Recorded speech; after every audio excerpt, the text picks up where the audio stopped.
আসসালামু আলাইকুম ওয়া রাহমাতুল্লাহি ওয়া বারাকাতুহু। হযরতে আব্দুল্লাহ ইবনে ওমর রাদিয়াল্লাহু তাআলা আনহুমা হতে বর্ণিত, তিনি বলেছেন, মা আনফাকার রাজুলু আলা নাফসিহি ওয়া আহলিহি ইয়াহতাসিবুহা ইল্লা আজরাহুল্লাহু তাআলা ফিহা। যে ব্যক্তি নিজের জন্য এবং নিজের পরিবারের জন্য সম্পদ খরচ করবে আল্লাহর সন্তুষ্টির জন্য, প্রতিটা সম্পদ, প্রতিটা টাকা, প্রতিটা খরচের বিনিময়ে আল্লাহ রাব্বুল আলামিন তাকে প্রতিদান দান করবেন। ওয়াবদা বিমান তাউল, এবং এরপরে খরচ শুরু করবে তার আন্ডারে যারা বাড়িতে আছে তাদের দিয়ে শুরু করবে। ফাইন কানা ফাদলান ফাল আকরাব আল আকরাব, ফ্যামিলি সবাইকে দেওয়ার পরে যদি অবশিষ্ট কিছু থাকে তাহলে সেটা তার নিকট আত্মীয়দেরকে দেওয়া শুরু করবে।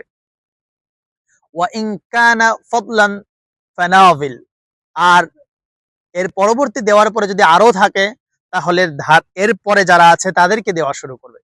এই হাদিসটা যদি আমরা একটু লক্ষ্য করি তাহলে প্রথম শব্দের ব্যাপারে আমরা অনেকেই কনসার্ন না। আমরা অনেকেই হয়তোবা জানি না যে নিজের জন্য যদি কোনো কিছু খরচ করা হয় এটারও প্রতিদিন আল্লাহ দিবেন। সুবহানাল্লাহ। কেন দিবেন আল্লাহ? কারণ সেটা আমি কামাই করার পরে, আমরা অনেকেই কামাই করে সব দান করে দেই, নিজে গরিবের মতো চলাফেরা করি। আবার অনেক সময় দেখা যাচ্ছে আমি টাকা পয়সা অর্জন করে আমি দূরবর্তী একটি গ্রামে গিয়ে তাদেরকে দান করছি, অথবা অন্য দেশে গিয়ে দান করছি। তো হাদিসের মেইন কনসেপ্ট আমাদেরকে বুঝতে হবে। আল্লাহর নবী সাল্লাল্লাহু আলাইহি ওয়াসাল্লামের সাহাবী হযরতে আব্দুল্লাহ ইবনে ওমর তিনি বলেছেন যে মানুষ প্রথমে দান করবে তার নিজেকে। তার মানে সে তার অর্জিত সম্পদ থেকে ভালো পোশাক পরিধান করবে, ভালো খাবার খাবে এবং সবকিছু পরিচ্ছন্ন করবে, নিজের জীবনকে আলোকিত করবে। এর মাধ্যমে সে যতটুকু ইবাদত করবে, এবং সেটা যদি আল্লাহর সন্তুষ্টির জন্য, নিজে যখন জামা কিনবে আমি আল্লাহর সন্তুষ্টির জন্য কিনছি, নিজে যখন খাবে আমি আল্লাহর সন্তুষ্টির জন্য খাচ্ছি, নিজে যখন যা করবে, নিজের জন্য যা ব্যয় করবে এটা যদি আল্লাহর জন্য করা হয় তাহলে আল্লাহ আমার টাকার, অর্জিত টাকা আমি আমার পিছনে যত খরচ করলাম প্রতিটা খরচের বিনিময়ে আল্লাহ সওয়াব দিবেন।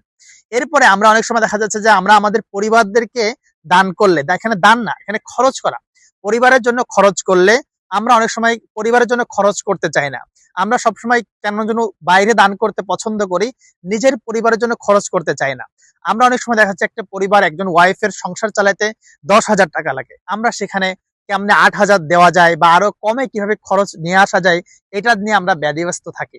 রাসূলুল্লাহ বলেছেন যে তোমরা যদি পরিবারের জন্য খরচ করো তোমার সম্পদ থেকে, এটাও তোমার জন্য সাদাকা। নিজের জন্য খরচ করলে, পরিবারের জন্য খরচ করলে, এরপরে তোমরা খরচ করবে একেবারে তোমাদের আন্ডারে, তোমাদের কাছের যারা আছে তাদেরকে দান করবে, তাদের জন্য খরচ করবে। আমরা অনেক সময় নিজের আত্মীয়দের মধ্যে অনেক গরিব আছে, তাদেরকে দান করতে ভুলে যাই। আমার অনেক কাছের রিলেটিভ আছে যারা অন্যের কাছে হাত পাচ্ছে, অন্যভাবে কষ্টের দিনপাত করছে, তারা অন্যভাবে করছেন, আমরা দেখেও না দেখার ভাব ধরি। আমরা এই টাকাটা অন্য আর এক রাস্তার ফকিরকে আর একটা মাদ্রাসাতে দিচ্ছে, অবশ্যই সেটাতে সওয়াব আছে, কিন্তু আমার নিজের আত্মীয়দের মধ্যে কারা অসহায় আছে, কারা বিপদে আছে, তাদের জন্য খরচ করা, এটা হলো ইসলামের শিক্ষা।